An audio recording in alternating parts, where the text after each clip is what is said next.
kita sama-sama.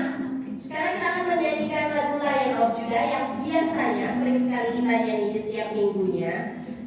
Kita akan melihat terlebih dahulu di Wahyu 5 dikatakan, jangan engkau menangis, sesungguhnya singa dari suku Yehuda yaitu tunas Daud telah menang, sehingga ia dapat membuka gulungan kitab itu dan membuka ketujuh materainya. Kita tahu singa dari Yehuda itu adalah Yesus Kristus itu sendiri, dan hanya Yesus yang mampu melepaskan semua keterikatan-keterikatan kita, dan hanya Yesus yang mampu membuat kita berkemenangan. Amin. Ya.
Kami percaya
Tuhan, Engkau yang berkuasa, Engkau yang hebat di tempat ini Tuhan. Kami hanya hamba yang tidak berguna Tuhan, hanya melaksanakan dan ingin menyenangkan hati-Mu Tuhan. Kami ada di tempat ini Tuhan, hanya untuk mendapatkan waktu khusus dengan Engkau Tuhan. Di tengah semua aktivitas kami, di tengah kami semua, segala yang telah kami kerjakan dan Senin sampai Sabtu, hari Tuhan, hari Minggu Tuhan kami khususkan untuk Engkau Tuhan, berhadapan dengan Engkau. Syukur pakaian, syukur pakaian, syukur pakaian. Dan biar kami menghasilkan buka pikiran, buka hati kami Tuhan, telinga mata pikiran kami Tuhan, seluruhnya Tuhan kami buka Tuhan semua, mengharap kembali Tuhan semua, sumur-sumur yang menghalangi kami untuk mengenal hati Tuhan, untuk melihat Tuhan, mendengar isi hati Tuhan dengan jelas dan tepat Tuhan. Kami koyakkan saat ini dalam nama Tuhan Yesus, biar kami semakin hari Tuhan, cinta kami seperti wine Tuhan, seperti anggur Tuhan, semakin hari semakin manis, semakin hari semakin indah, semakin hari semakin dalam dinikmati Tuhan. Dan biar kedekatan kami dengan Engkau Tuhan terus Engkau lakukan dalam nama Tuhan Yesus. Api cinta kami Tuhan tidak sama padam, api gerakan kami tidak sama padam, api kami Tuhan untuk terus Tuhan tidak sama padam dalam nama Tuhan Yesus. Kami berdoa dalam nama Tuhan Yesus, dan Allah yang selesai menjadi kurasi bersih hamba Tuhan, supaya semua yang disampaikan Tuhan hanya berasal hatimu, hanya berasal dari hatimu hati kebenaranmu, apa yang Kau inginkan dari hatimu Tuhan dalam Tuhan. Kau tidak berkata Tuhan, bukan yang dari dunia, bukan yang berasal dari pribadi Tuhan. Biar Engkau yang memberi syukur Tuhan berhadapan dan berkata-kata kepada semua umat yang hari ini sangat merindukan berkat kasih Tuhan. Dalam nama Tuhan Yesus, biar kaya menyenangkanmu, senangkanmu, hanya itu kerinduanku, menyenangkanmu, senangkan hatimu, hanya itu kerinduanku, menyenangkanmu, senangkanmu, hanya itu kerinduanku, menyenangkanmu, senangkan hatimu, hanya itu kerinduanku, hanya itu kerinduanku, hanya itu kerinduanku.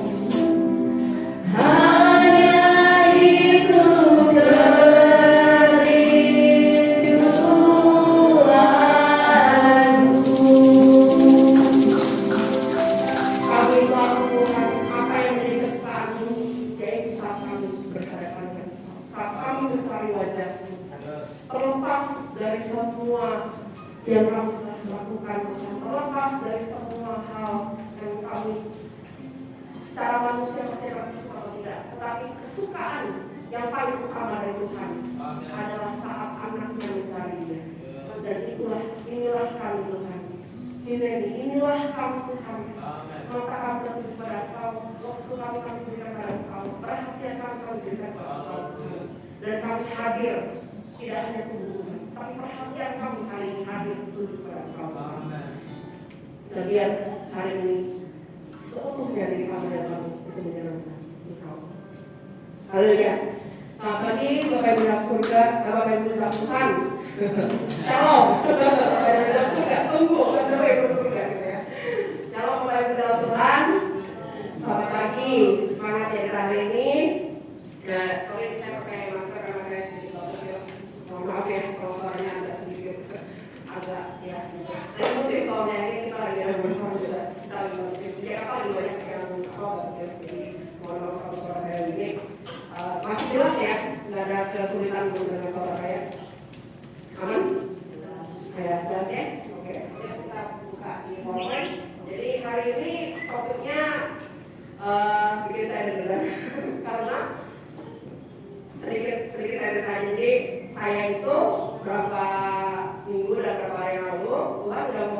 topik 2 bulan ke depan.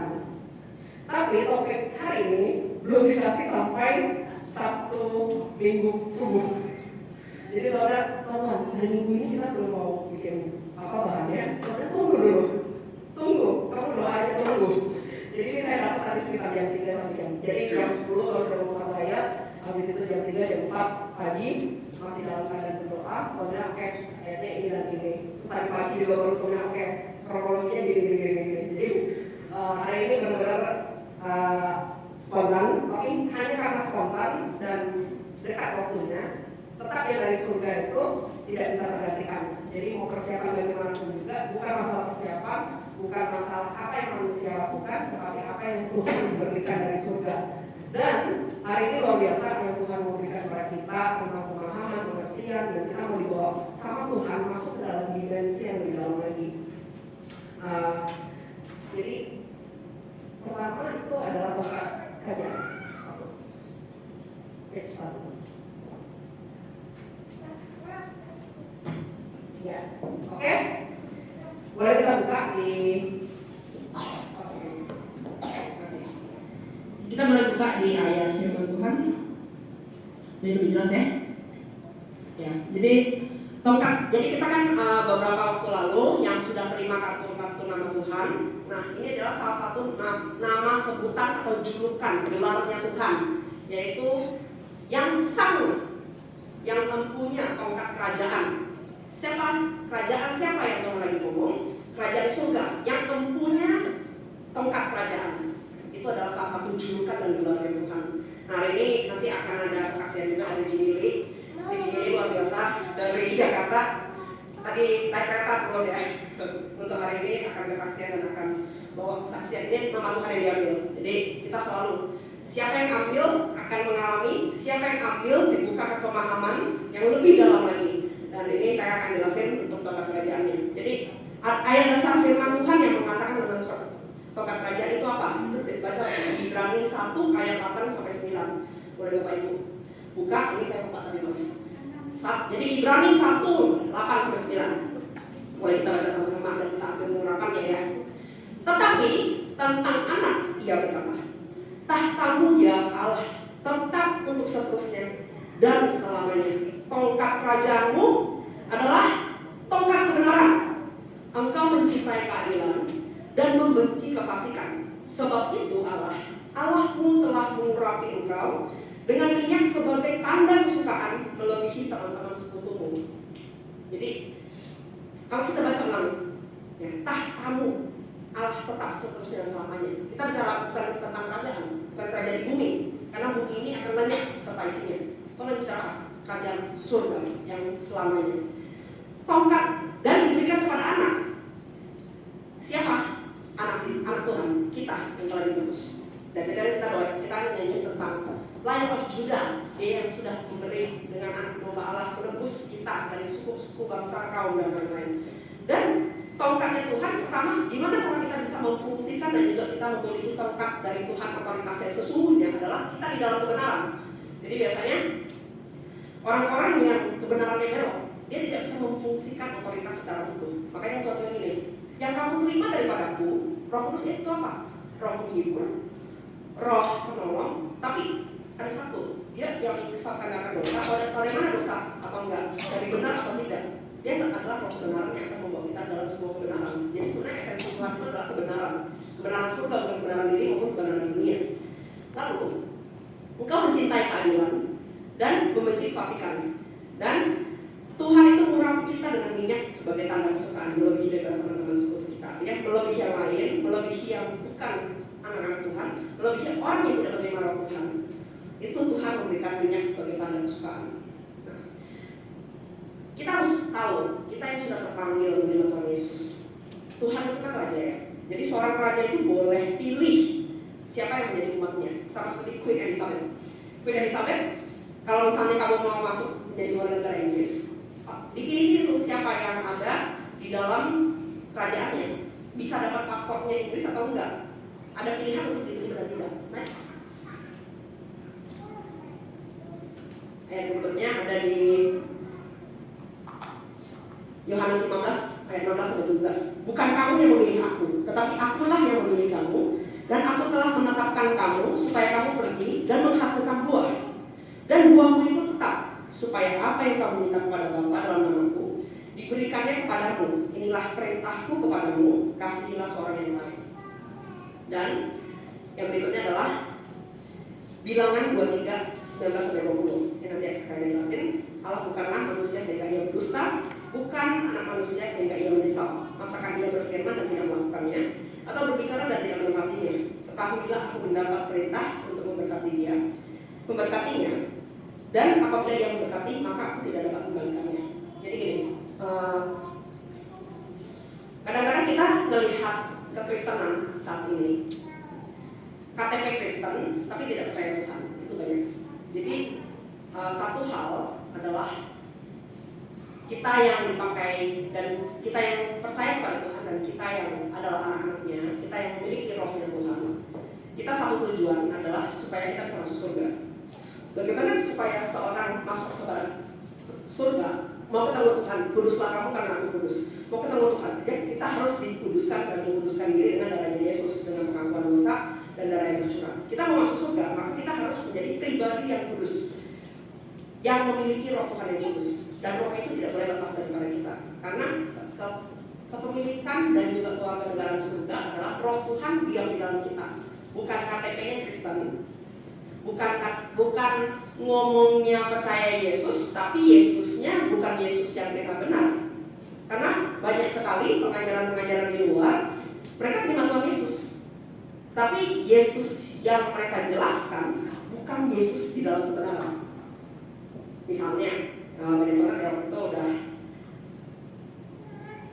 waktu itu kan ada gerakan LGBT ya, jadi sekarang ini LGBTQ udah makin lama makin ke arah sana. Dan bahkan kalau di Eropa, kan kita ini kan ada pelayanan Zoom ya, jadi ada yang dari Korea, yang dari UK, yang dari orang Romania, terus habis itu ada yang sama kita di US gitu ya, Asia.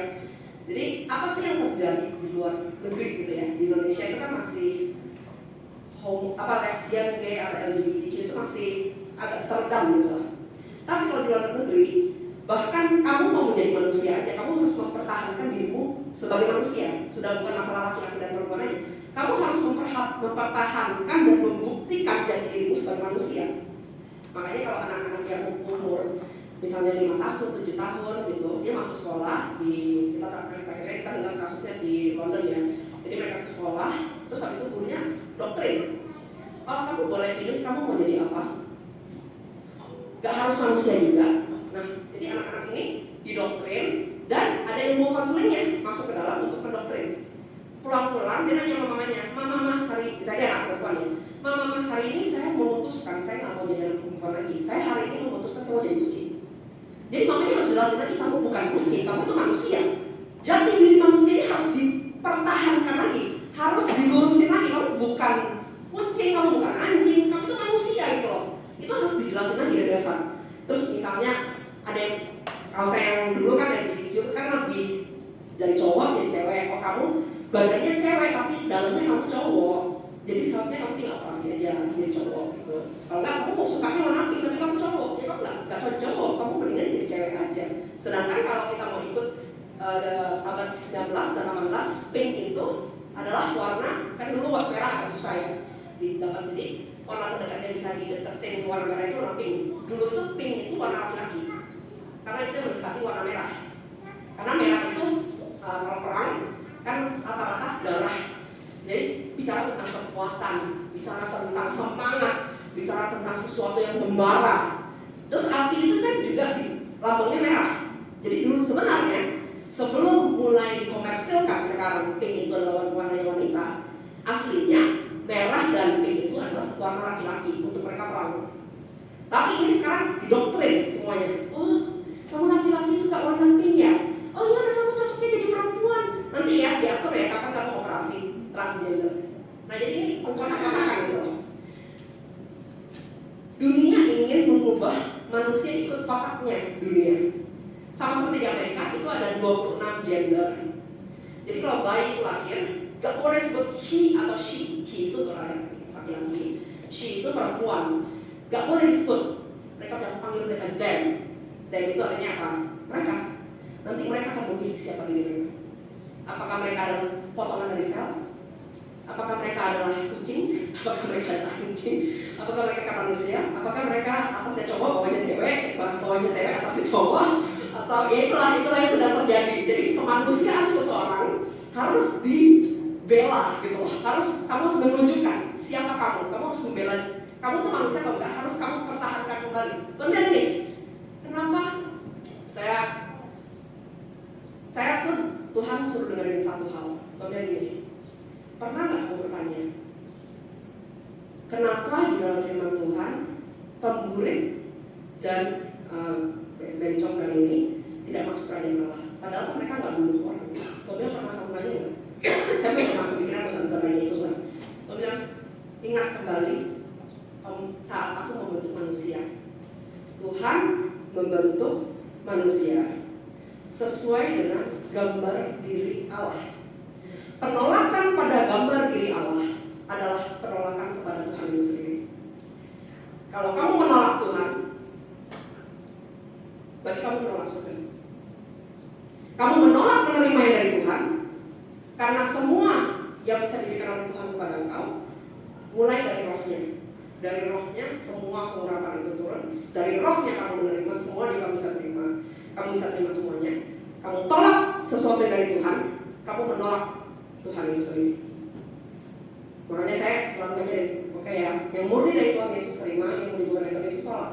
Apapun yang dari Tuhan, kita harus tahu dulu nih, Tuhan kita bukan Tuhan yang jahat, dia bukan Bapak yang jahat, dia bukan Bapak yang tidak baik, tetapi dia punya rencana yang baik kepada kita. Apa buktinya? Buktinya adalah di tongkat raja ini ada buktinya.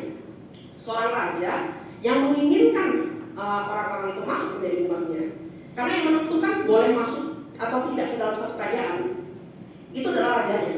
Rajanya bilang nggak boleh, rajanya bilang eksekusi. Yang hidup mati, semua raja yang tentukan itu bukan demokratis. Raja surga bukan demokratis. Suatu hari tiba-tiba, voting. Tuhan ganti Tuhan yang lain, nggak ada kayak gitu. Karena bukan demokratis. Kalau demokratis kan presiden bisa ganti. Kalau Tuhan kerajaan, artinya apa? Tuhan kekal selamanya. Dan tadi kita bilang dia sebelumnya Ibrani, Tuhan kekal selamanya dan dia akan tetap berdiri pada tahtanya, tidak akan berubah. Yang bisa goncang, semua boleh goncang, Tuhan tidak boleh goncang dan tidak akan pernah goncang. Karena dialah yang duduk di tahta itu selama-lamanya. Gak akan ada ganti, gak ada berubah figurnya. Dia adalah dia. Nah, yang menentukan adalah Tuhan memilih untuk menarik kita untuk kembali. Yang tadinya kita mati di dalam kematian, bukan mati badan, tetapi secara roh kita sebelum kenal Tuhan Yesus, sebelum kita terima darahnya, kita itu mati. Kenapa? Karena tujuan akhirnya masuk neraka. Tapi karena kita oleh karena mengenal Kristus, kita mendapatkan kembali hidup itu, sehingga kita beroleh orang yang menjadi warga negara surga, orang yang disebut sebagai anak-anak Allah, berhak menerima warisan dari yang memberikan otoritas itu, yang memberikan kita bilangnya, kalau kamu itu lihat orang yang pemulung ya, dia nggak punya apa-apa, nggak punya rumah, nggak punya duit, nggak bisa makan, dia mengais di tempat lain-lain. Tiba-tiba anak ini diangkat, misalnya saya pura-pura saya jadi orang kaya gitu ya teman-teman. Saya angkat dia jadi anak, bukan jadi pembantu. Saya angkat dia menjadi anak. Maka dia akan menjadi bagian, mendapat bagian. Aku punya rumah 100, dia akan kebagian. Aku punya 100 miliar, dia akan kebagian. Dan treatment pembantu yang gajian dengan treatment anak itu akan berbeda. Nah itulah yang Tuhan berikan. Kalau aku adalah raja, maka anak-anakku akan menerima tongkat otoritas. Tongkat itu bicara tentang otoritas. Jadi ini ya, kita harus buka persepsi kita. Bu Sylvie, kalau secara manusia, tongkat itu misalnya di Inggris ya, yang boleh pegang tongkat cuma satu orang doang, cuma satu doang. Kemudian enggak. Tongkat itu adalah lambang. Dia adalah lambang otoritas, dia adalah lambang penguasaan. Jadi kalau misalnya bisa bayangin ya, seandainya kita itu di Indonesia itu bukan demokrasi gitu. Misalnya kayak kelurahan, kecamatan, pemimpinnya itu udah pegang otoritas. Nah itu lambangnya tongkat itu. Kira-kira seperti itu. Ada wilayah cangkupannya, ada batas wilayah di mana kamu dipercayakan, dan kamu berotoritas di situ. Nah, itu adalah otoritas yang Tuhan berikan. Jadi kalau bilang ini, semua yang kenal Tuhan dan semua yang terpanggil untuk mendengarkan Tuhan diberikan penawaran. Karena Tuhan nggak bisa maksa, tidak ada kesurupan terima Tuhan Yesus. Harus menerima dengan suka hati, harus menerima dengan rela hati, tidak ada paksaan. Dan Tuhan bilang, saat aku memberikan opsi dan aku memberikan pilihan, aku yang memilih kamu, bukan kamu yang memilih aku. Dan aku yang menetapkan kamu supaya kamu bisa pergi menghasilkan buah, dan buah-buahmu itu tetap, dan supaya apa yang kamu minta dalam Bapa dalam namaku diberikan kepada engkau. Karena itu kasih seorang antara satu yang lain. Jadi mengasihi itu siapa sih yang akan sebagai tanda buahnya? Ya, kasih itu adalah buahnya. Dan berikutnya adalah kadang-kadang kepikiran nggak sih banyak orang yang sudah terima Tuhan Yesus, sudah dijawab doanya, terus mereka meninggalkan Tuhan. Ada yang udah kenal Tuhan Yesus kecewa, mereka mundur, nggak mau lagi. Misalnya mereka kecewa dengan kebantuan, mereka nggak mau mundur lagi. Kadang-kadang saya kepikiran, Tuhan kasihan banget lah Tuhan, udah mati buat kita, memberikan korban buat kita, supaya ada sedikit kesempatan. Saya bilang, Tuhan mau semuanya sama 100%, tapi manusianya yang menolak. Saya udah bilang kita di beberapa bulan kemudian. Jadi kasihan banget lah ini hati Tuhan ini. Tapi Tuhan selalu tidak pernah berhenti. Ya, hak Tuhan yang terus menerus mencurahkan kasihnya sampai waktu itu datang. Dan tapi kemudian ini di firman bilangan 2:3 ini, Tuhan tidak menyesal. Tuhan bukan manusia sehingga dia berdusta, dia bukan anak manusia sehingga dia menyesal. Tuhan bilang, seandainya pun tawaran itu diberikan kepada seseorang dan dia menolaknya, aku tidak akan menyesal. Karena kesempatan itu diberikan, meskipun harus dengan harga yang mahal, tetap seandainya ada kesempatan 0,1% saja orang itu menerima Tuhan Yesus dan bertambahlah satu orang lagi untuk dimenangkan di surga, Tuhan tidak akan menyesal keputusannya untuk mengirimkan Yesus untuk menyelamatkan kita. Itu hatinya. Kita ada satu kasus ya teman kita yang kita layani. Tuhan sudah datang sendiri, sudah penglihatan langsung, dia orang muda, dan Tuhan sudah berbicara kepada dia, sudah lihat tuh, tapi dia memutuskan tidak mau terima Tuhan Yesus. Jadi memang namanya Tuhan Yesus itu kembali ke orangnya, hatimu terbuka untuk Tuhan. Jadi ini orang kita udah injilin ya, jadi udah banyak juga orang dari gereja yang injilin, dan bahkan Tuhan Yesus sudah datang ke mimpinya. Benar ya tempatnya? Mimpi ya maksudnya ya. Dalam mimpi, terus habis itu penglihatan juga ya, sudah berbicara dan dia bilang, oh ya, pas kita injilin dia bilang, oh ya, yang Tuhan Yesus yang baju putih itu kan, dia udah pernah datang ke aku, dan aku sudah melihat, dan aku tahu itu Yesus. Ya kalau udah ketemu, kalau udah ngalamin, terima dong, Bu. Oh enggak, nanti dulu aja. Berapa minggu lalu langsung biru, berbuih mulutnya, udah meninggal. Kita masih doain ke Tuhan kalau kasih kesempatan, tapi lewat udah. Jadi ada masa experience, ada masa di mana Tuhan itu selama hidup masih bisa terima.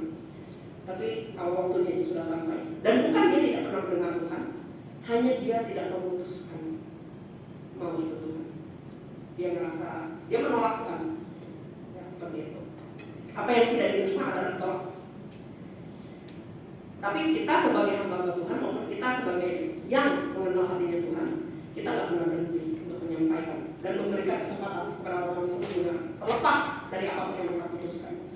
Dan Tuhan bilang, saat Tuhan berfirman, dia tidak akan pernah tidak menepatinya. Dan saat Tuhan memerintahkan untuk memberkati, maka dia akan memberkati, dan Tuhan tidak mengembalikannya. Jadi Bapak Ibu dan Bapak Ibu dalam Tuhan, sekali lagi saya katakan dan sekali lagi saya mengucapkan dengan Bapak Ibu, kalau yang dari Tuhan itu janji dan Anda yakin dan sudah confirm kali itu benar-benar dari Tuhan, jangan pernah berhenti percaya, karena inilah Tuhan. Dia tidak pernah mengingkari, dia tidak pernah membatalkan, dan setelah dan pastinya dia harus berberkat. Saat dia sudah memberkati, dia pasti akan menang. Gak perlu takut, waktunya aja, timingnya aja, prosesnya kita aja. Makin kita cepat proses, makin cepat kegemaran itu terjadi. Next. Jadi hari ini topik kita adalah satu tubuh. Dari kita udah terima kerajaan, dari kita udah terima menjadi warga surga. Kita itu satu unit. Kita ingat kembali ya bahwa satu persepsi Tuhan, bukan satu persepsi manusia. Satu persepsi manusia, tangan kirinya Sylvie adalah tangan kirinya Susi. Itu persepsi satunya manusia. Satunya Tuhan. Makanya kan 3 pribadi itu satu itu pribadi, 1 pribadi itu 3. Terus habis itu barang siapa yang meningkat menjadi Tuhan menjadi satu. Padahal kan pribadinya Sylvia dan Tuhan nggak mungkin jadi satu. Kita pribadi yang berbeda. Tapi Tuhan persepsi satu. Dan ini persepsinya apa? Banyak anggota tetapi satu tubuh. Tuhan ngomongin satu tubuh. Satu tubuh untuk arah yang sama. Satu tubuh untuk tujuan yang sama. Satu tubuh untuk apa yang Tuhan inginkan sebagai kepala. Dan kita yang sebagai bagian tubuhnya untuk melaksanakan sesuai dengan ketetapan Tuhan. Jadi kalau misalnya saya doa sesuai dengan visinya Tuhan, kadang-kadang saya udah banyak sekali yang Tuhan kasih visi, saya cuma bilang aja apa yang Tuhan mau aku. Jadi kita satu. Apa yang Tuhan mau, aku mau. Kita satu. Pokoknya aku tidak akan menganan kalau Tuhan mau ke kiri. Aku tidak akan ke kiri kalau Tuhan mau ke kanan. Apa yang Tuhan mau saya mau. Jadi apapun yang saya kerjakan harus sepakat sama Tuhan. Sebelum saya, kan ini ada firman Tuhan ya, 2-3 orang sepakat dalam namaku aku melakukannya. Itu baru manusia. Saya bilang nih, Tuhan, saya sepakatnya bukan orang lain dulu, saya sepakat sama Tuhan dulu.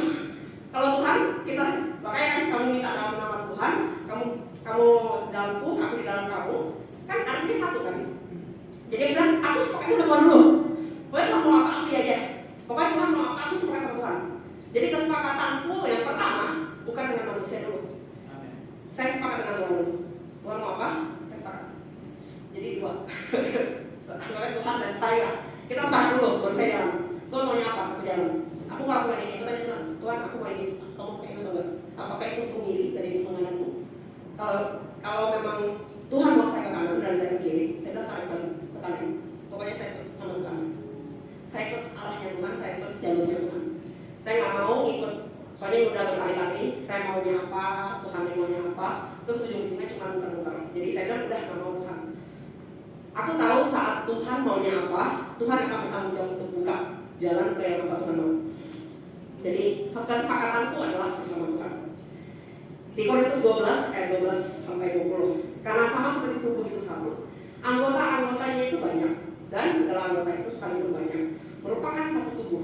Demikian pula Kristus. Sebab dalam satu roh kita semua, jadi ini kan ulang-ulang ya, Tuhan ulang-ulang. Satu tubuh, satu roh kita semua, baik orang Yahudi maupun orang Yunani, baik budak maupun orang merdeka. Jadi bicara tentang suku, bahasa, bangsa maupun orang merdeka telah dibaptis menjadi satu tubuh, dan kita semua diberi minum dari satu roh. Karena tubuh juga tidak terdiri dari satu anggota, tetapi atas banyak anggota. Andaikan kaki berkata karena aku bukan tangan, aku tidak masuk tubuh, jadi benarkah ia tidak masuk tubuh? Andaikan telinga berkata karena aku bukan mata, aku tidak masuk tubuh, jadi benarkah ia tidak masuk tubuh? Andaikan tubuh seluruhnya adalah mata, dimanakah pendengarannya? Andaikan seluruhnya adalah telinga, dimanakah penciuman? Tetapi Allah telah memberikan kepada anggota masing-masing secara khusus suatu tempat pada tubuh seperti yang dikehendakinya. Andai kata semuanya adalah satu anggota, dimanakah tubuh? Memang banyak anggota, tetapi hanya satu tubuh. Nah jadi gini, kadang-kadang kita mikirnya kebanyakan. Saya jelaskan dengan sesuatu yang agak simpel. Jadi saya Wenda kan suster ya. Saya gambarkan seperti ini. Satu tubuh kita, kalau kita itu dehidrasi, kurang minum. Yang kena efek dari dehidrasi itu, apakah cuma satu anggota atau semuanya kena? Bagaimana Wenda? Semuanya ya. Udah ngerasa pusing-pusing, udah ngerasa kedayangan, udah ngerasa lemas, kenapa nih aku nih gitu. Kadang-kadang ada yang pingsan karena dehidrasi. Nah itu seluruh tubuh kena. Jadi gambarnya seperti itu. Makanya tadi bilang apa?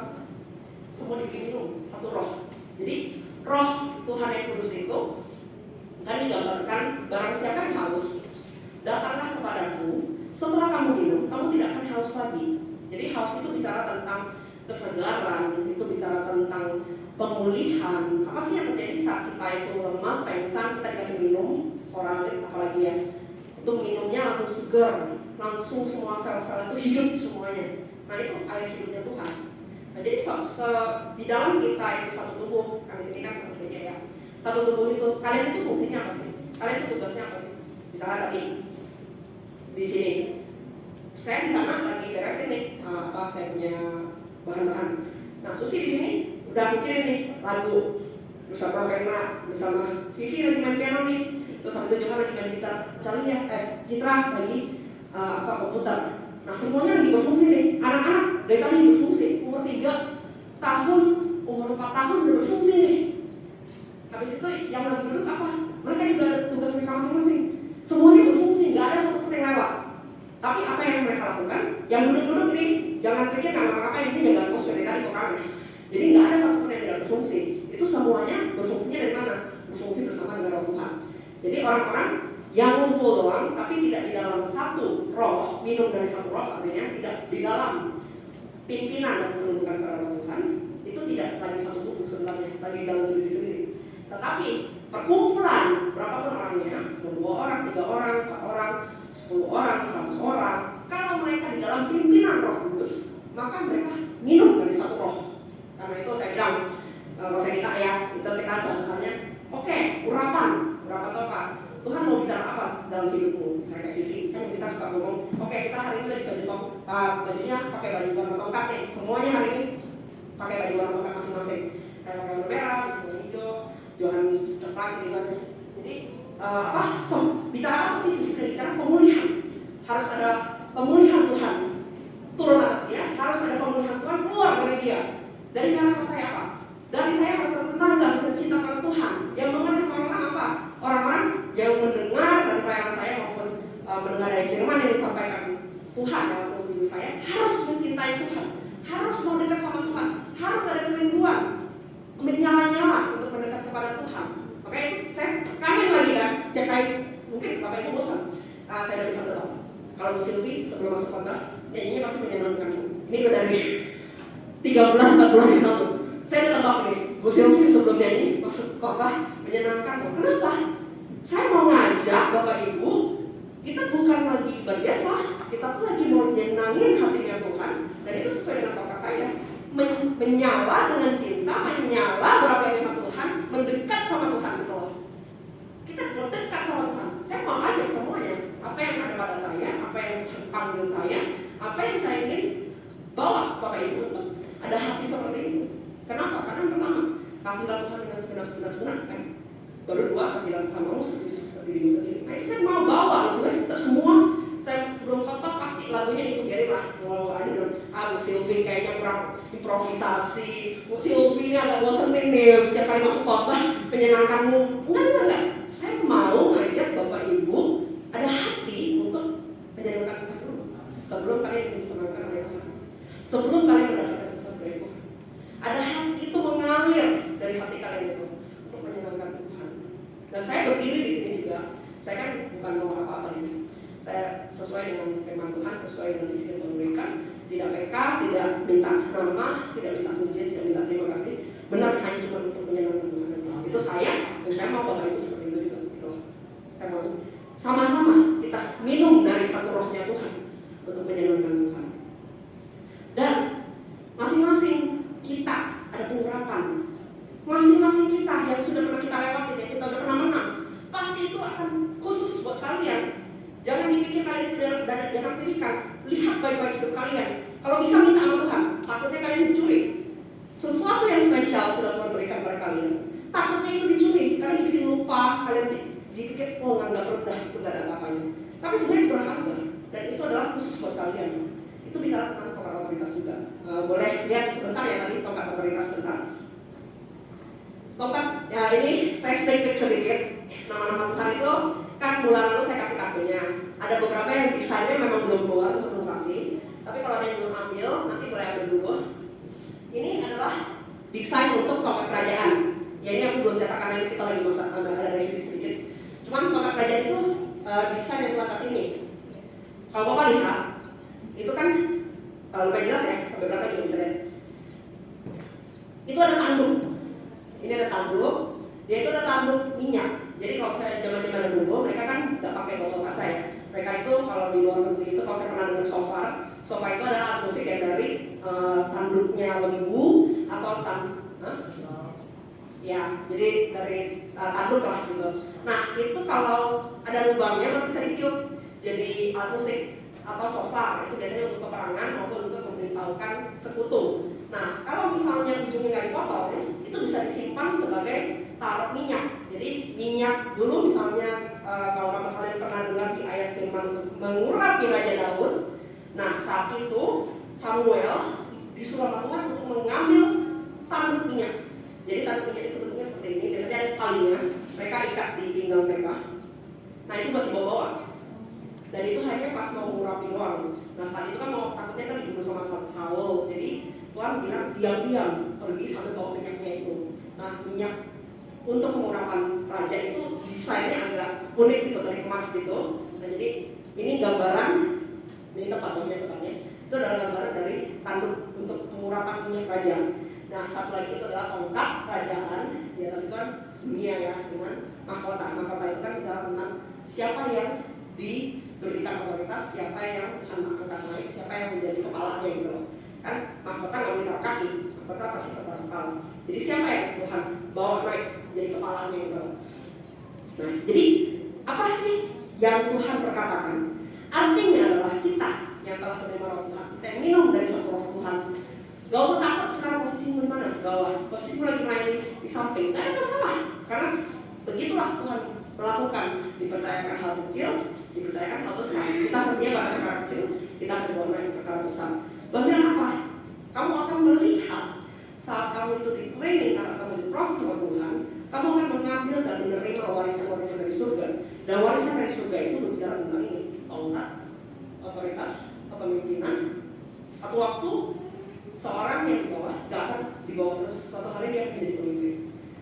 Dan pengurapan raja itu akan diberikan tempat wilayah dan area itu diperluas. Makanya doa Yabes, saya ingat dulu awal-awal datang Pak Yosef suka banget nyanyi lagu di doa Yabes. Kiranya Tuhan memberkati aku berlimpah-limpah dan memperluas daerahku, dan kiranya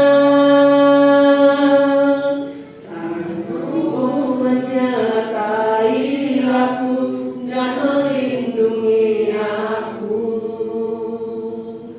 daripada malapetaka sehingga kesakitan tidak menimpa aku. Ini sering, saya nggak awal datang, saya suka nyanyi yang ini. Dan itu memang hatinya Tuhan, hatinya Tuhan untuk memberkati. Tuhan ingin memperluas, Tuhan ingin memberikan lebih. Tuhan menjadi kita kepala bukan ekor. Tuhan mau ngasih banyak. Hanya satu yang Tuhan minta, gak masalah. Apapun yang mau kamu minta, yang penting yang setelah kamu mau minta, itu tidak membuat kamu jauh dari Tuhan. Itu tidak membuat kamu berjarak sama Tuhan. Itu gak membuat kamu membuang Tuhan dan malah kehilangan keselamatan karena Tuhan berikan itu kepada kamu. Sama seperti seorang ayah, anaknya umur 8 tahun, Papa, saya mau survival skill night. Jadi Bapak, itu adalah biasanya kalau di luar negeri mereka itu suka pergi ke hutan, mereka suka pergi ke gunung, mereka suka hiking. Maka biasanya orang-orang yang naik itu biasanya ada bawa satu pocket itu pisau lipat yang mereka multifungsi, semuanya ada di dalam situ. Ada obeng dan lain-lain, itu mereka taruh di kantong. Itu untuk orang-orang yang mau keluar hiking dan lain-lain. Kalau di luar negeri, bukan karena Indonesia, mereka suka ke biasanya umur 5 tahun, 8 tahun mereka udah dibiasain untuk camping. Tapi gambaran begini, seandainya saya seorang bapak gitu ya, gambaran Tuhan. Saya punya anak nih, misalnya yang besar aku. Papa, aku minta pisau lipatnya. Misalnya, oke ya, aku percayain ya, aku berikan. Pas diberikan, terus tiba-tiba kecelakaan misalnya. Cuma contoh. Kasih gambaran aja kan, Bapak punya anak lagi. Jadi gambaran. Seandainya dia tiba-tiba jatuh, tertusuk sama pisau lipatnya. Yang lebih terus misalnya, amit-amit setengah mati atau sekarat atau koma atau meninggal. Yang lebih menyesal itu bisa ada anak yang meminta atau bapak yang memberikan. Yang paling menyesal bapak, karena anak cuma aduh kena tusuk deh. Papa sih kenapa kasih gue cuma gitu. Tapi kalau seorang bapak tahu begitu, lebih baik tidak pasti. Dan banyak hal yang kita minta bukan Tuhan yang pasti. Itu seperti kopek anak itu. Tuhan bilang nggak masalah. Kalau kamu lebih dewasa dan kamu tahu penggunaannya, dan kalau itu jatuh ke tanganmu, aku bilang ini. Susi bilang, Sil, gue udah Pak, Tuhan udah proses uang. Hemat orangnya. Gue bilang, ini ya, lu kan ada apa jadi berkat-berkat. Susi pegang duit 20 juta di masa sekarang. Dengan keputusan Susi yang pegang 20 miliar, itu berbeda. Gitu loh. Jadi itu sama dengan apa yang kita pernah minta ke Tuhan. Bukan Tuhan gak mau kasih ya. Kadang-kadang kita perlu introspeksi diri. Ada beberapa hal yang kita belum siap untuk terima dari Tuhan. Harus diberesin dari dalam. Dan ada namanya waktunya Tuhan. Waktu Tuhan pasti yang terbaik. Walau kadang tak mudah dimengerti, lewati cobaan, ku tetap percaya waktu Tuhan pasti yang terbaik. Ke 2 Korintus 5 ayat 12. Dari Kristus sudah mati untuk semua orang, dan supaya mereka hidup tidak lagi hidup untuk dirinya sendiri, tapi untuk Dia yang telah mati, telah dibangkitkan untuk mereka. Sebab itu kami tidak lagi menilai seseorang menurut ukuran manusia. Jadi kita harus minta Tuhan satu doa yang kita harus minta setiap hari Tuhan. Tuhan buka persepsiku, patahkan ukuran dunia. Ini kan kita bilang ukuran manusia. Patahkan ukuran dunia, patahkan timbangan dunia di dalam dirimu. Dan kita harus mengambil takaran surga untuk hidup kita. Takaran surga sudah mengaliri kita, solusi surga turun. Selama kita itu masih pengen jawaban dunia dan ukuran dunia, kita akan meminta yang level dunia dan kita menghalangi solusi surga turun. Makanya saya bilang kayak gini. Dulu itu kasir ada tanah, jadi pas pergi, mamanya doain, suruh saya doain. Coba doain supaya pemerintah keluarin dana buat tanahnya itu supaya ada duit keluar buat masalahnya tanah ke atas. Saya doain udah 2 tahun, dan setiap kali doa, saya ngerasa itu doa udah dijawab gitu. Tapi mamanya, kita udah lama ketemu karena corona, terus habis kita akhirnya naik ke gunung di Bandung. Terus aku bingung, aku nanya ke Chef, ini kenapa tanahnya masih berbatu-batu ya? Kenapa belum aspal? Tapi dulu mama lu udah pernah suruh aku doain. Mamanya nih spesifik kata-kata. Jadi aku akan menggambarkan ini sebagai ukuran manusia. Dana dari pemerintah turun untuk mengaspal jalan. Jadi dana turun, itu yang didoain, dana turun.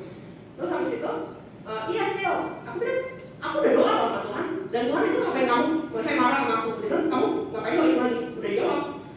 Terus kan, tapi kamu nggak lihat nih, jalannya udah aspal. Jadi kita manusia suka bikin solusi sendiri. Supaya aspal jalan, duitnya harus turun. Jadi kita doain duit turun doang nih. Terus habis itu, ujung-ujungnya baru tahu bahwa pemimpin di sana korupsi uang untuk mengaspal jalan, sehingga jalannya tidak diaspal, masih berbatu-batu. Tapi duit sudah turun sesuai yang didoakan. Nah, Tuhan bilang nih, jadi kita harus buka persepsinya, doain langsung tujuannya apa. Kalau mau ngaspalin jalan, ya udah aja aspalin jalan aja. Kalau enggak kan nanti sama kayak sebelumnya ya Pak ya, jalannya berlumpur, doain supaya dana turun. Jadi dana turun, kalau ada yang korupsi gimana? Nah, kan tutup poin aja, Tuhan luruskan jalan ini. Kan udah lurus kan jalannya kan. Mau terserah siapa yang bikin kayak, yang bayar siapa kayak terserah. Yang penting Tuhan endingnya gini, jalannya lurus gitu loh. Itu udah aspal semua. Nah, jadi kita doainnya endingnya aja gitu loh. caranya, bagaimananya, coba biarkanlah solusi surga itu menyelesaikan gitu ya. Sama kayak kita, ini teman-teman kan bilang semua kelemahan tubuh, semua sakit penyakit, angkat semua, nggak sih aku doain satu-satu aja. Gue bilang Tuhan lebih tahu yang mana yang sakitnya. Kamu angkat semuanya, sambil jalan Tuhan akan pulihkan semuanya. Dan benar ada yang dipulihinnya mesti keringetan dulu, asam urat ternyata keringetan solusinya, bukan pakai obat solusinya. Terus habis itu ada yang sakit gigi, ternyata solusinya BPJS gitu. Bukan keluar duit, bukan yang Tuhan berikan income lebih gede supaya benar. Udah nggak usah, kamu BPJS aja, pakai BPJS mau kemana pun, mau rumah sakit yang A, B, C, B, A, semua bisa dapat gitu loh. Kamu BPJS aja, BPJS satu selesai. Nih, saksi. Jadi Tuhan nggak mau kayak aku nggak mau kamu mau minta uang nih, kamu minta gajian tinggi, udah nggak usah untuk menyelesaikan masalah kamu. Kamu cuma perlu mendengar solusi dari surga gitu. Apa solusinya? Ya udah BPJS gitu kan. Dan banyak lagi. Nah terus dan karena kita sudah menerima perdamaian itu dan kita itu yang di dalam Kristus, kita yang sudah di dalam Kristus, kita ada ciptaan baru. Ciptaan baru apa? Bagaimana seseorang itu bisa dibilang baru? Yaitu pertama, yang dari kematian jadi hidup. Bagaimana seseorang itu dibilang baru, yang lama sudah berlalu? Artinya apa? Yang sebelumnya beda jauh dengan yang sekarang. Dan sesungguhnya yang baru sudah datang. Dan semua ini dari Allah yang oleh karena Allah Kristus telah mendamaikan kita dengan dirinya, yang telah mempercayakan pelayanan perdamaian itu pada kami. Apa sih yang menentukan kita hidup? Roh Tuhan yang hidup di dalam kita. Itu yang menentukan, sehingga Kristuslah yang menjadi jawaban. Yesus Kristuslah yang menjadi jawaban atas semua jalan menuju surga, keselamatan, kehidupan. Dan dengan perkataan Kristus yang telah mendamaikan kita dengan dirinya dan telah mempercayakan pelayanan perdamaian itu kepada kami. Sebab Allah telah mendamaikan dunia dengan dirinya oleh Kristus dengan tidak memperhitungkan pelanggaran mereka. Dia telah mempercayakan berita perdamaian itu kepada kami. Jadi kami ini adalah utusan Kristus. Seakan-akan Allah menasihati kamu dengan perkataan kami. Dalam nama Kristus kami meminta kepadamu, berilah dirimu diperdamaikan dengan Allah. Dia yang tidak mengenal dosa telah dibuat menjadi dosa oleh karena kita, supaya dalam dia tidak digunakan oleh Allah. Jadi kita itu selalu menjadi perdamai. Makanya Tuhan mengatakan, berbahagialah orang-orang yang mendatangkan damai. Mendatangkan damai tidak hanya dengan manusia, tetapi adalah pertama diperdamaikan dengan Tuhan. Artinya apa? Dengan pengakuan dosa kita diperdamaikan dengan Tuhan. Jadi Injil yang kita beritahukan adalah kabar baik bahwa setelah menerima Tuhan Yesus sebagai Tuhan dan Juru Selamat, kita diperdamaikan dengan Tuhan dan menerima Roh-Nya. Dan Tuhan adalah Jehovah Shalom, Tuhan adalah pendamai, maka akan keluar aliran-aliran perdamaian dari kita. Orang yang telah menerima Roh Tuhan, kalau saya sih sebutnya proses kelepasan. Tetapi kalau mau dibilang keberesan juga boleh, mau masalahnya penyembuhan juga boleh, saya fleksibel. Jadi orang yang benar-benar menyatu dengan Tuhan, dia akan berdamai dengan segala hal di dalam hidupnya, karena dia diperdamaikan dengan dirinya sendiri, dia diperdamaikan dengan sesamanya, dia diperdamaikan dengan Tuhan. Dan next yang terakhir gimana?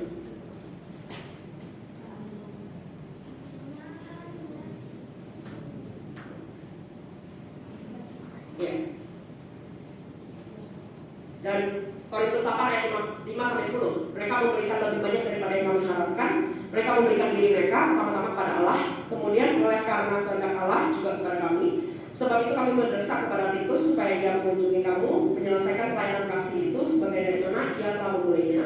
Maka sekarang sama seperti kamu, kaya dalam segala sesuatu, dalam iman, perkataan, pengetahuan, dan dalam sungguhan untuk membantu dan dalam kasihmu terhadap kami. Demikianlah juga hendaknya kamu kaya dalam pelayanan kasih ini. Aku mengatakan hal itu bukan sebagai perintah, melainkan untuk menunjukkan usaha orang-orang lain untuk membantu.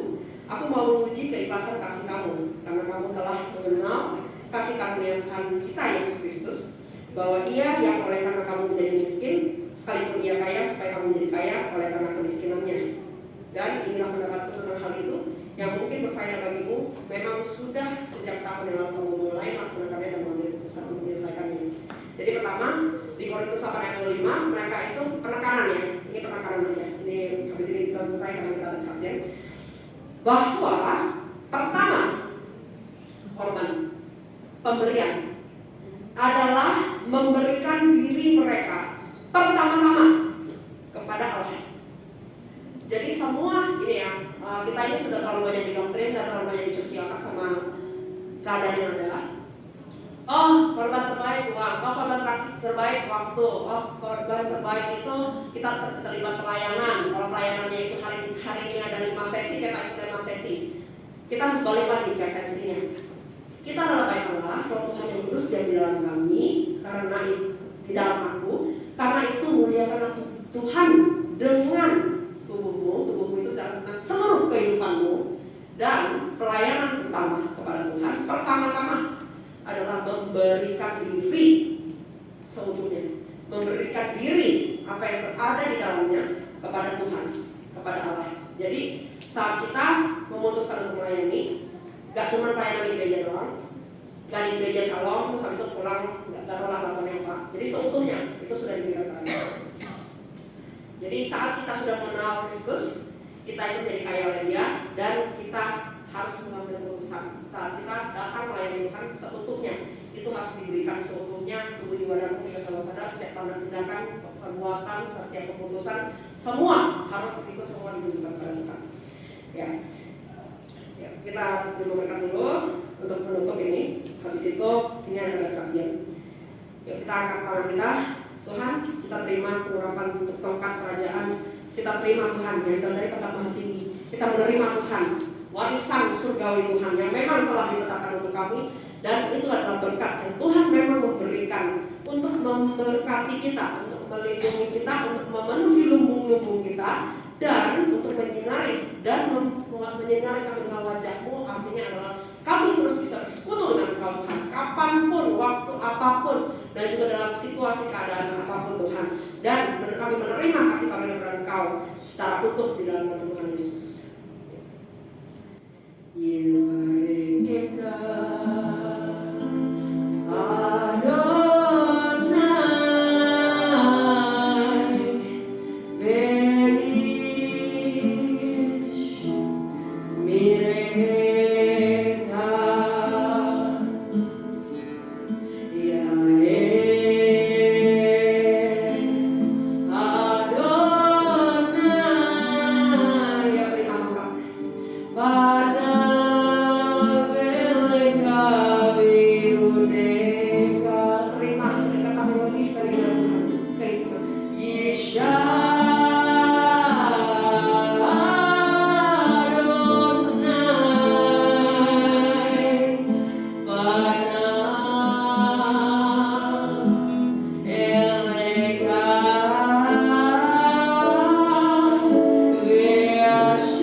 doa. Ada yang doanya belum dijawab udah lama, yuk kita ulangin bentar. Yang namanya sikir apa yang sampai bahasa roh yang tulisan bahasa roh perkataan dengan bahasa Indonesia atau di dalam roh, angkat semua permasalahanmu, semua yang menurutmu sudah lama Tuhan pernah janji belum tergenapi, semua hal yang saat ini sedang seperti nyangkut mantap bermasalah membelok saat ini Tuhan di dalam nama Tuhan Yesus, Engkau adalah Tuhan yang mengenal hati. Apa yang mereka maafkan di dalam hati mereka, dalam pikiran perkataan mereka Tuhan, saat ini Tuhan tangan yang kuat Tuhan memegang semua janji, memegang semua doa-doa mereka dan memperhatikan semua air mata Tuhan yang telah masuk dalam firman Tuhan. Tidak ada satu pun yang lalu di dalam nama Tuhan Yesus. Dan saat ini juga Tuhan, semua pintu-pintu yang tertutup berabad-abad Tuhan, semua penghalang-penghalang telah menutupi jalan dan mencuri dan menjejal jalan mereka Tuhan, singkirkan, patahkan dan robohkan saat ini dalam nama Tuhan Yesus. Semua siasat musuh, semua beda-beda musuh, semua jebakan yang kami kami patahkan, hancurkan saat ini dalam nama Tuhan Yesus. Sekarang saya pura-pura sekarang. Lepas. Semua yang mereka lepas, semua yang tergobong, kami pakai ketika dia sudah buka di dalam nama Tuhan Yesus. Semua yang rantai atas semua saat ini dalam nama Tuhan Yesus. Lepas bebas semuanya. Kami mengambil Tuhan gambar diri Tuhan, semua sakit penyakit kelemahan tubuh, semua yang tidak sempurna dalam hidup kami Tuhan. Saat ini kami lepaskan otoritas kepada Engkau untuk masuk bertindak menyelesaikan Tuhan. Kami minta solusi surga Tuhan, bukan lagi menggunakan solusi dunia, bukan lagi dengan cara yang kami pikirkan Tuhan. Tapi saat ini juga Tuhan, kami minta tangan-Mu yang kuat, tangan-Mu yang dapat masuk dan menyelesaikan semua permasalahan yang secara manusia itu tidak bisa, secara manusia itu impossible, secara naluri nalar manusia itu sudah di luar dari kemampuan. Saat ini tangan-Mu yang kuat Tuhan masuk dan memberikan kekuatan dan mendobrak semua yang di dalam nama Tuhan Yesus. Dan saat ini dalam nama Tuhan Yesus, semua doa-doa yang salah, yang tidak tepat sasaran, kami minta Kau arahkan untuk kami berdoa tepat sasaran setelah ini Tuhan. Dan saat kami berdoa Tuhan, kami tepat sasaran, sehingga doa kami bukanlah doa-doa yang begitu saja keluar, tapi doa yang penuh kuasa Tuhan. Sehingga saat kami berdoa, pengurapan otoritas kuasa itu keluar dan tembus di dalam nama Tuhan Yesus. Terima kasih Tuhan, karena melihat Tuhan pintu-pintu yang telah lama tertutup Tuhan, terbuka. Dan Tuhan bilang ini, bukan aku tidak membuka pintu sudah dibuka lebar-lebar di depan kau. Kamu fall short, tidak mengambil langkah yang seharusnya kamu ambil langkah, sehingga kamu tidak mendapatinya. Karena itu Tuhan bilang, ayo izinkan aku masuk dan membuka persepsimu, memberikan kamu arahan untuk langkah mana yang harus kau lakukan dan di mana itu adalah langkah yang harus Tuhan lakukan, yaitu berdoa, puasa, menjadi penyembahan firman, bersekutu dengan Tuhan. Tangan Tuhan yang kuat yang akan menyembuhkan, tangan Tuhan yang kuat akan menyelesaikan, tangan yang kuat akan memberikan dan membawa berkat-berkat, karena Dia memberkati orang-orang yang dikasihi satu tidur, dan juga semua jemaat-jemaat dan jiwa-jiwa di kaum ini Tuhan. Kami rebut Tuhan untuk kerajaan Allah di dalam nama Tuhan Yesus. Kami rebut semua keluarga kami Tuhan untuk kemuliaan nama-Mu, menjadi laskar-laskar Kristus Tuhan. Kami rebut orang-orang yang kami kasihi Tuhan menjadi laskar-laskar Kristus, mengenal dalam Tuhan, mengenal kasih Tuhan, mengenal siapa Tuhan yang ingin memberkati kita, Tuhan yang ingin menyelamatkan kita, dan Tuhan yang menginginkan yang baik, semua yang baik dalam hidup kita, karena Dia adalah baik. Semua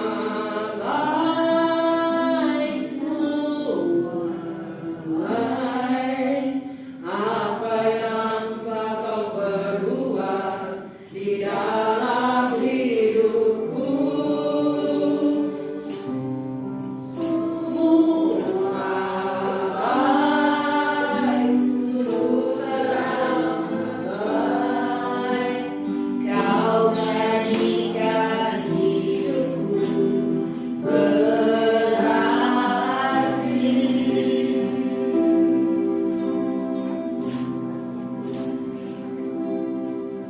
Bapak Ibu, izinkan saya beberapa menit untuk memberikan kesaksian. Salah satu tanda kalau kita mencintai Tuhan apa sih? Kita selalu rindu untuk menceritakan betapa luar biasanya Tuhan. Amin. Dan boleh ditampilkan gambar yang pertama.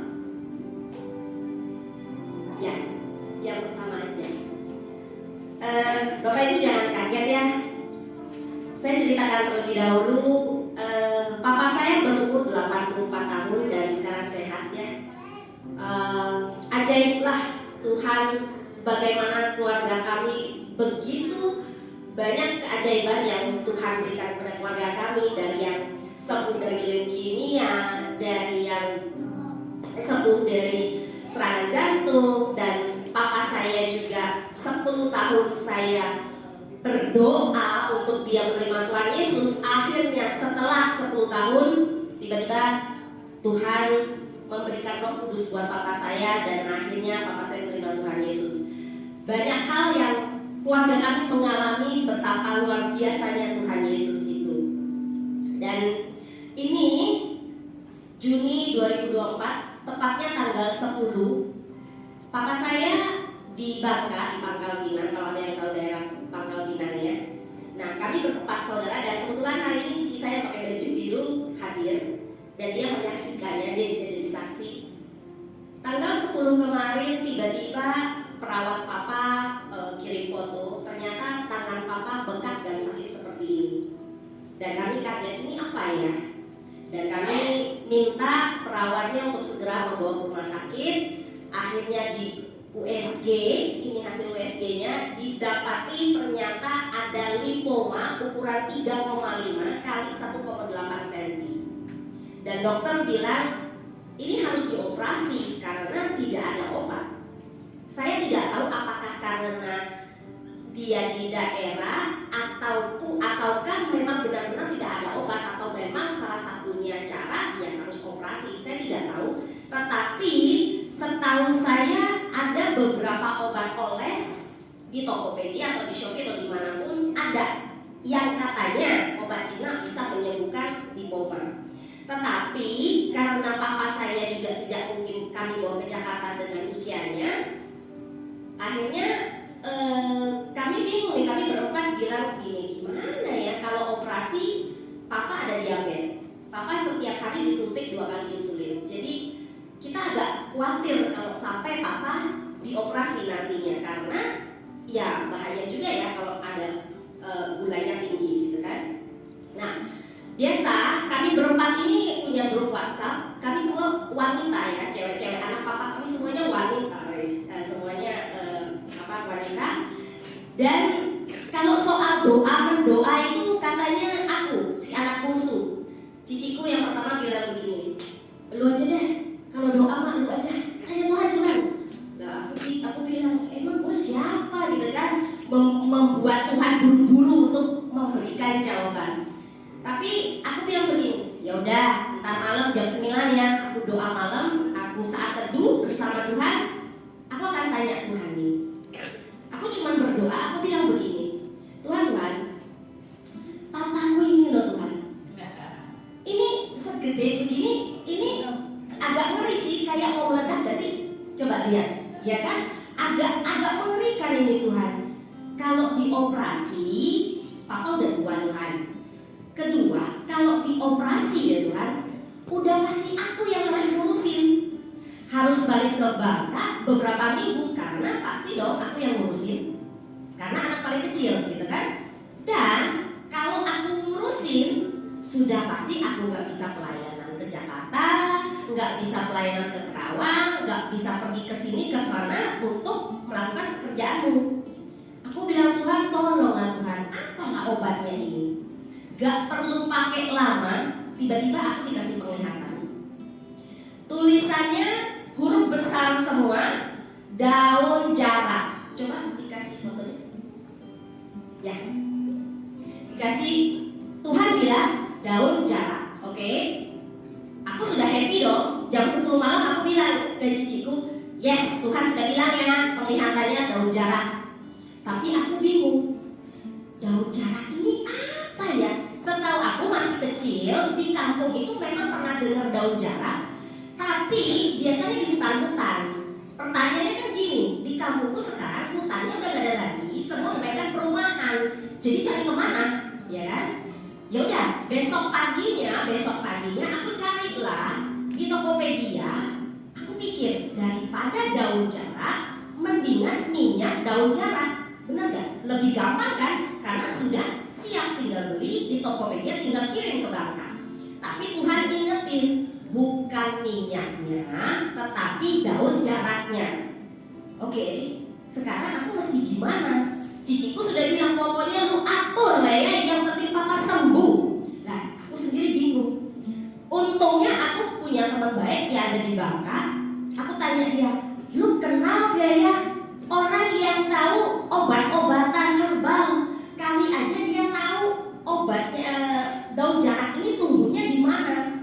Temanku langsung bilang, oh aku kenal nih satu om-om, dia khusus untuk mengobati dengan menggunakan daun-daun herbal seperti ini. Oh, oke dong. Tiba-tiba aku dikasih nomor teleponnya, aku kaget, ternyata si omnya itu sudah sampai ke rumahku yang di Bangka. Lah aku kaget dong, belum telepon tapi sudah ada di rumah papaku. Pas aku telepon, aku bilang, om, kau udah datang ke rumahku? Ya papa lu terkenal lah ya, aku kenal sama papamu. Dia bilang begitu, namanya orang kampung ya, di Bangka kan saling mengenal.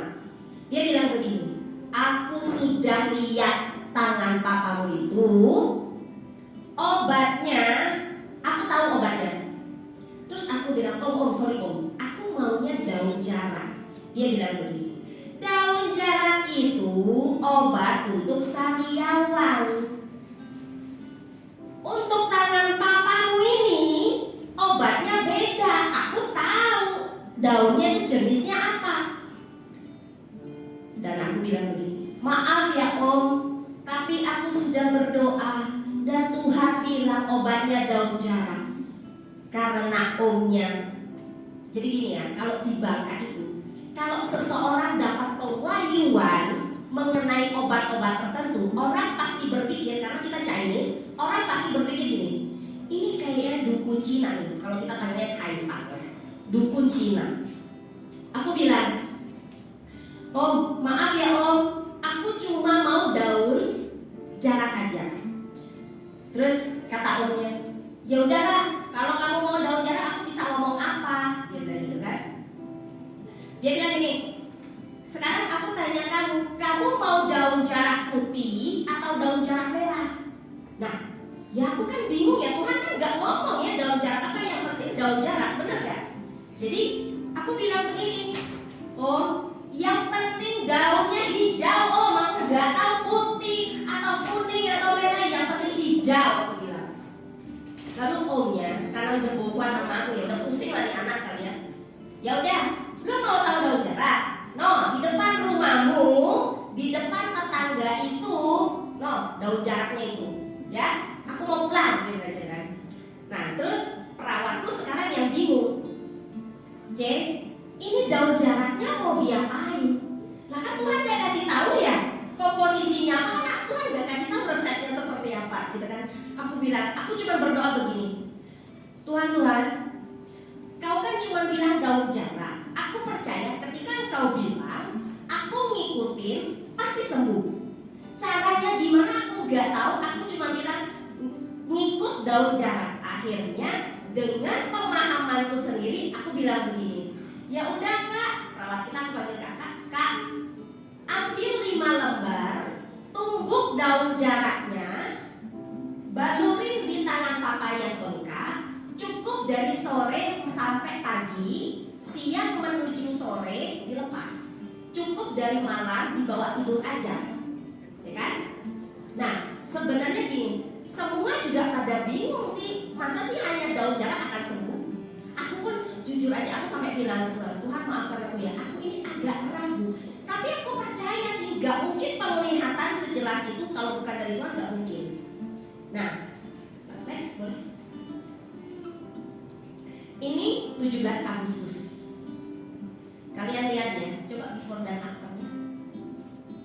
Ini luar biasa nggak teman-teman? Tepuk tangan dong buat Tuhan. Jadi saya sangat bersyukur ketika dokternya bilang gak ada obat kecuali operasi. Dengan begitu saya datang berlutut di hadapan Tuhan, saya tanya Tuhan, kalau dokternya bilang oh tenang ada obat, gak mungkin.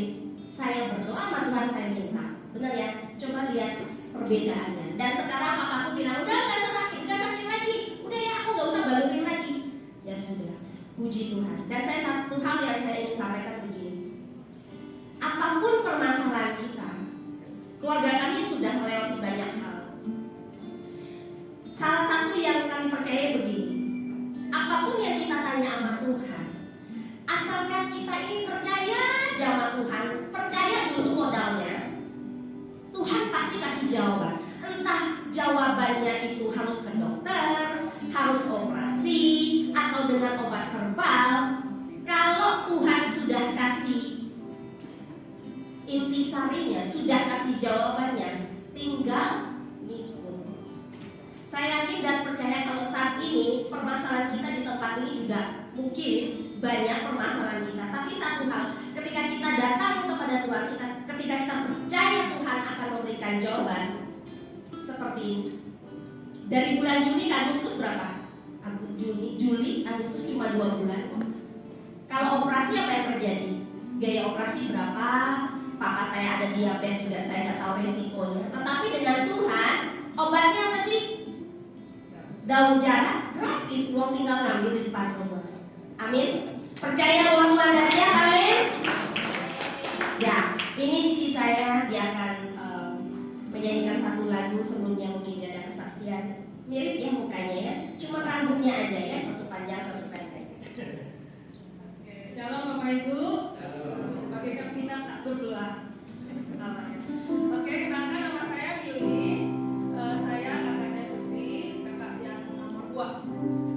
Kita berempat cewek semua, tapi cewek-cewek yang takut. Dalam nama Tuhan Yesus ya. Hari ini saya mau men-sharingkan tentang tongkat kerajaan. Ya, terima kasih Sylvia. Hari ini saya jadi lebih paham. Kemarin waktu ngambil tongkat itu saya juga belum paham betul seperti apa. Tapi lewat firman yang disampaikan, oh ternyata sungguh Tuhan itu luar biasa. Di dalam sebuah tongkat, Tuhan memberikan tanda otoritas. Bagi saya pribadi adalah otoritas untuk saya mampu melawan masalah keuangan saya. Siapa di sini yang mengalami masalah keuangan? Oh, semuanya? Enggak ya? Saya doang ya? Oh, sekali lagi. Siapa yang di sini mengalami masalah keuangan? Ayo gabung kan, banyak yang angkat tangan. Saya akan kasih berkat semua turun, semuanya selesai. Amin. Oke, ikutin ya. Saya hanya men-sharingkan apa yang saya lakukan. Jadi yang pertama otoritas. Tuhan mau saya punya otoritas terhadap masalah saya. Yang namanya orang tidak punya duit, sudah suka kita ada nggak? Nggak ada ya. Seolah-olah hilang. Padahal makanan enak aja rasanya nggak enak, betul nggak? Yang dipikirin duit aja, dipikirin aduh gue belum bayar ini. Yang ada pasangan yang diajak berantem, betul nggak? Itu saya, gitu ya. Nah, tapi tanda tongkat kerajaan itu juga adalah tanda seorang raja yang berkuasa dengan tongkat. Kita sebagai umatnya harus tunduk. Tunduk dalam arti ketika Tuhan menyuruh kasih solusi surga, ini loh pilih buat kamu, saya harus tunduk. Meskipun gak enak, meskipun rasanya menakutkan. Ikut kata Tuhan itu ngeri-ngeri sedap. Udah ada yang nonton belum film ngeri-ngeri sedap? Udah ya? Kan seru ya. Oke, jadi singkat cerita Bapak Ibu, saya berbisnis bersama suami saya. Ketika pandemi, semua bisnis itu nyungsep, setuju ya? Nyungsep. Padahal kita udah punya banyak rencana, punya tagihan-tagihan dan sebagainya. Nah, akhirnya udah nggak bisa ditahan lagi nih, pemasukan dan pengeluaran itu udah nggak bisa ditahan. Saya datang kepada Tuhan. Saya ingat banget waktu itu Desember, saya pasang pohon Natal, lampunya nyala tengah malam, saya berdoa, saya bernyanyi. Setiap malam saya pujian penyembahan. Saya minta solusi kepada Tuhan.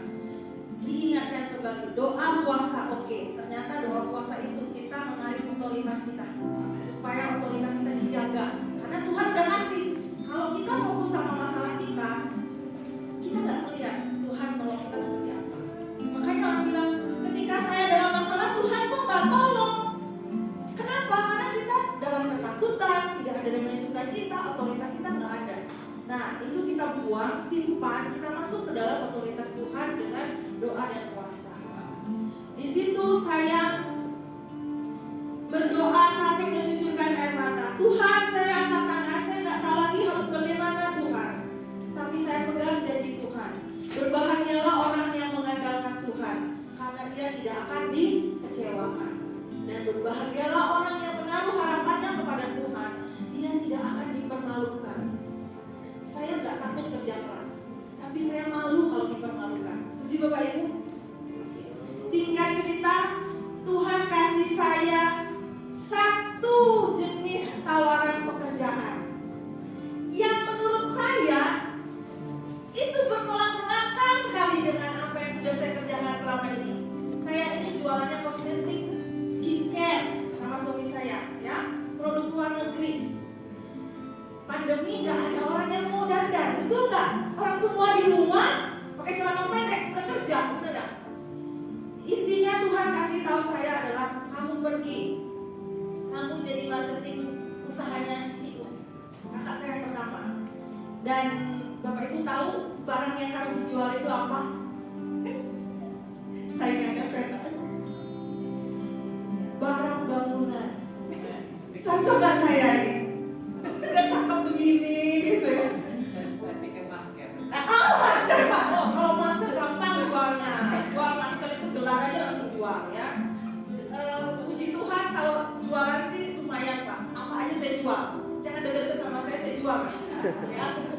Jadi ceritanya Tuhan suruh saya maju, kamu jadi marketing perusahaannya cici kamu. Yang benar Tuhan.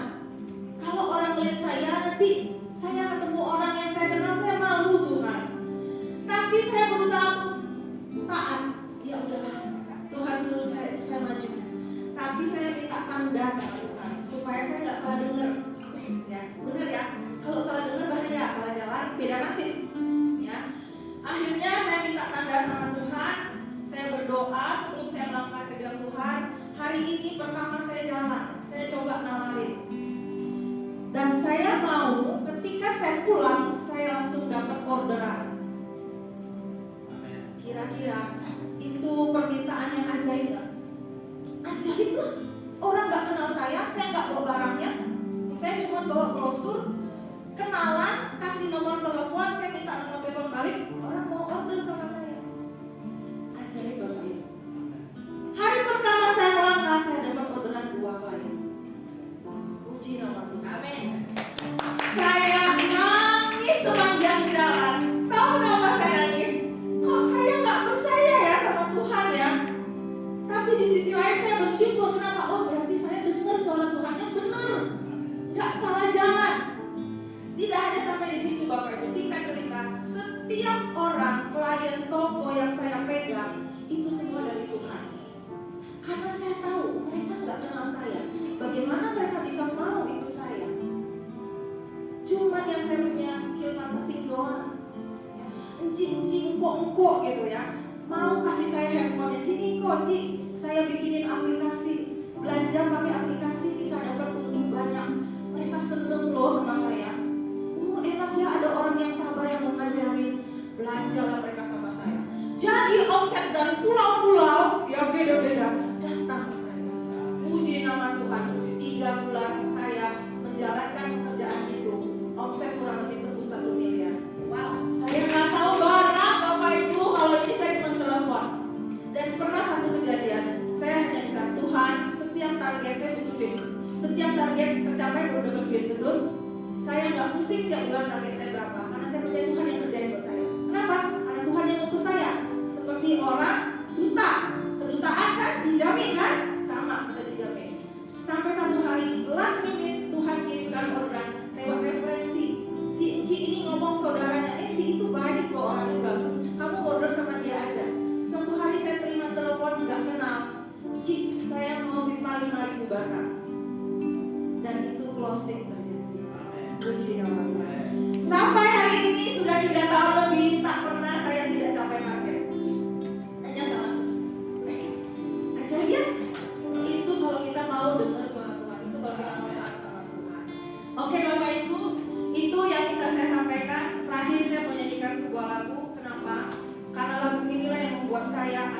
kembali mengambil sebuah keputusan, oke Tuhan saya ikut. Tuhan tak pernah meninggalkan saya. Di bawah pohon Natal, di ruangan tamu saya bernyanyi, saya menangis, saya diingatkan lagu ini terlintas dan tanpa saya sadari saya menyanyikan lagu ini. Ya. Tak sekalipun melupakanku, kau menuntun langkahku.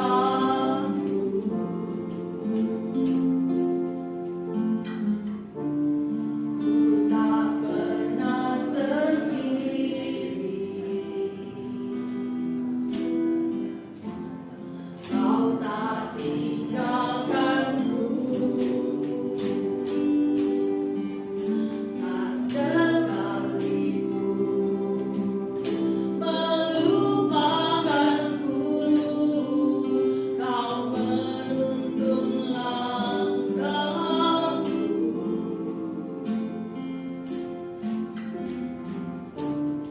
Ku tak pernah sendiri,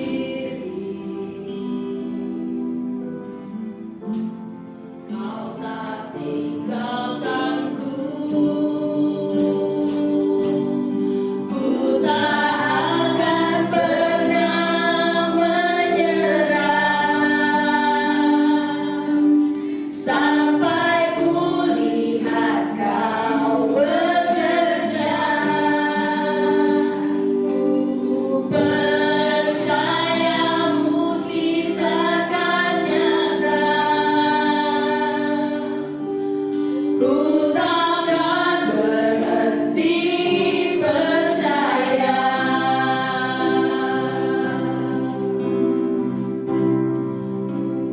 Kau kan pernah menyerah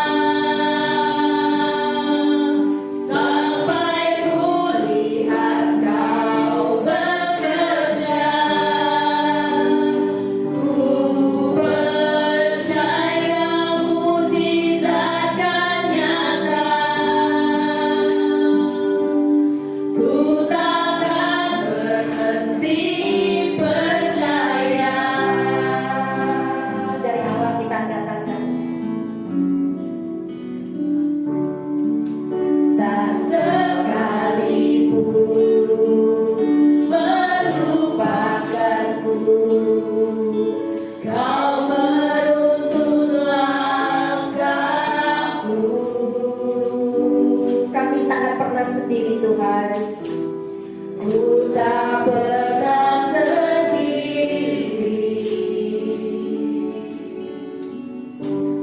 kau tak tinggalkanku. Tak sekalipun melupakanku, kau menuntun langkahku.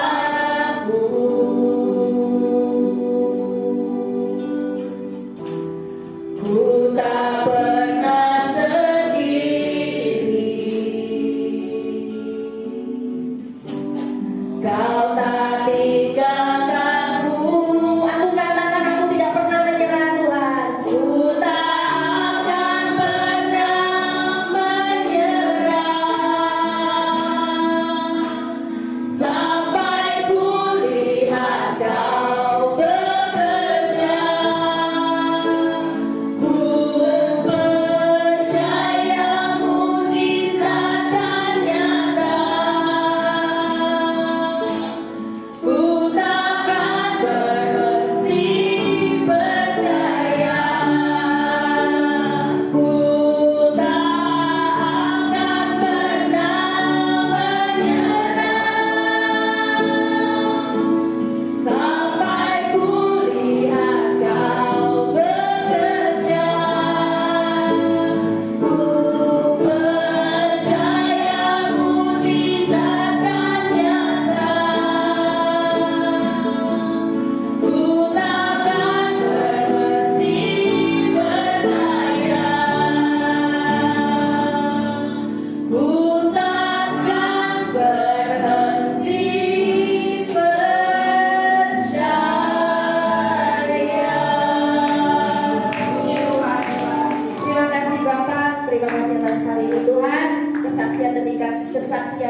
bukti Bapa bahwa kami mencintai Engkau Tuhan. Kami rindu untuk terus Bapa bersaksi Bapa, memuliakan namamu, biarkan namamu sendiri yang dipermuliakan Tuhan. Dan Bapak Ibu, saat ini kita tahu bahwa Tuhan kita adalah Allah yang ajaib. Kita tahu Tuhan kita tidak pernah berhenti menyerah akan kita yang nakal-nakal ini. Tetapi kita percaya satu hal, senakal apapun, sebandel kita apapun, asalkan kita mau mendekat dengan Tuhan, Tuhan pasti mau mendengarkan doa kita. Tuhan pasti mau melekat dengan kita yang mau melekat dengan Tuhan, dan Tuhan pasti memberikan jawaban setiap permasalahan kita. Amin.